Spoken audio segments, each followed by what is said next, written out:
I'm Debbie Flood and I row full-time for Great Britain. We're currently in the middle of our training ready for the Olympics in London, which is in 2012.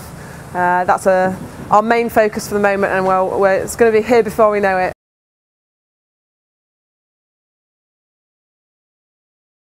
Oh, the World Rowing Championships here in New Zealand were fantastic. It was a fantastic event and we won, which was obviously a great thing to be able to do and a great way to start our campaign off for the Olympics.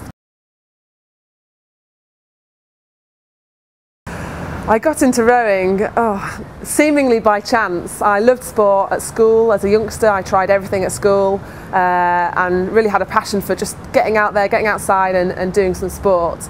But I didn't actually start rowing until I was 17, and the way I started was actually on the rowing machine. It was just a new piece of equipment in the gym to use, and somebody came along to me one day and said, "Oh, actually you're pulling quite good times on the rowing machine. Are you a rower?" And I said no. I'd never rowed, none of my family had rowed, my school didn't row, but I decided to give it a go. I used to watch the Olympics on the TV and think, wow, they're superhuman, but for me sport was something that I loved doing, and I thought, wonder if one day I could be good enough to do a sport for my country, and I decided to give rowing a go, and it started from there.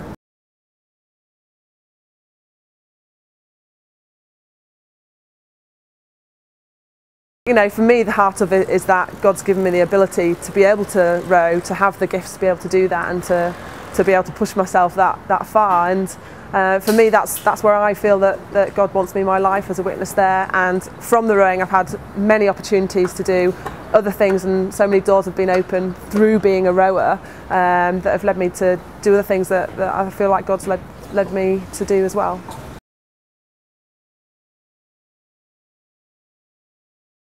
It was a part of my life from a very young age, and I guess if you'd have asked me when I was a youngster, are you a Christian, do you believe in God, I'd say, well, yes, I go to church every Sunday, my family are Christians.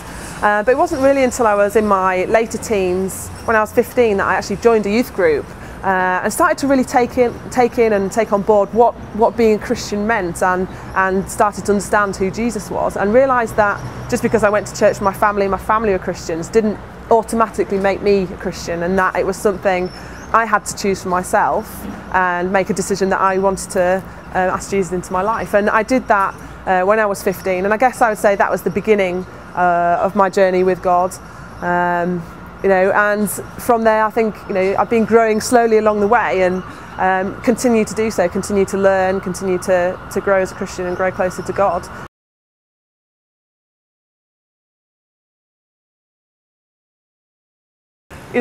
It was a busy time, and I think it was really important to take the time to still spend with God. I joined the Christian Union at university, so I was involved in that and went away on weekends with them when it fitted in with the training. I joined a local church, which I went to whenever I was in the UK on Sundays. Often we're abroad or racing or away training, so I couldn't always go. But just having that Christian fellowship with other Christians was really important for me, because my whole sort of sporting world, if you like, most of the people I know, most of my friends are non-Christian, so just having that Christian fellowship with people at church or at the Christian Union was really important, and obviously for me to learn and to learn from the Bible and what was being preached, and the things that we were learning in our Bible study groups as well. But also just spending time with God myself, and that's something that I do struggle with, finding the time. And when I do have time, I'm just tired, so I want to sleep. But I always remember something that someone said, actually it was at university at one of the Christian Union meetings, and it was, remember, stop. And that was really sort of poignant for me in my life, just stop.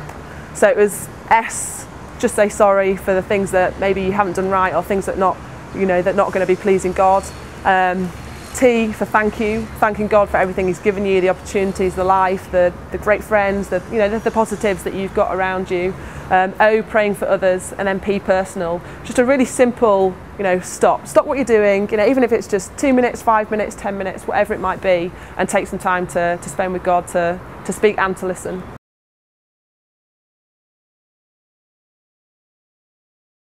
It's central in my life, and it's who I am in a sense.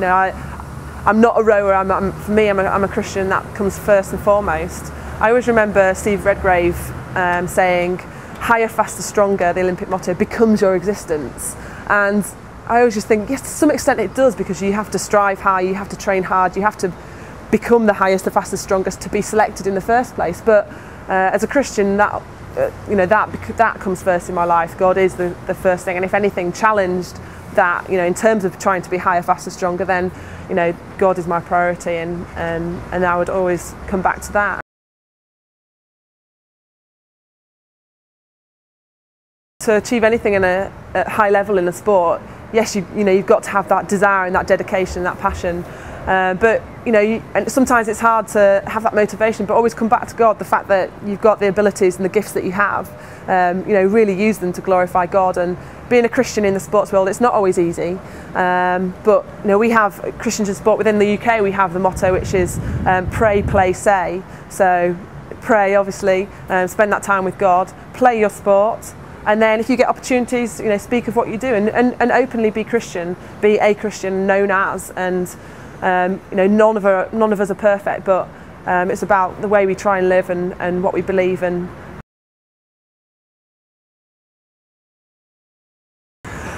to anyone who's not a Christian, I would say, find out about it. You've got absolutely nothing to lose and everything to gain. I always remember someone saying, Jesus is like a Christmas present, but you have to actually go and open it to receive that gift. So I'd just say, find out how you go to your local church, or find out what's going on in terms of learning about who Jesus is, and having to think of whether you think that should be part of your life. Because if you really pray about saying, well, Jesus, if you exist, show me or tell me, or want to find out more about it, you will, and it'll be the most important thing you'll ever do. Would never trade anything for Jesus. Jesus is not just for now. I'm not going to take any of my medals to heaven. Jesus is forever. I don't want to spend my life with Jesus rather than without Jesus. So I don't think anything trades for that.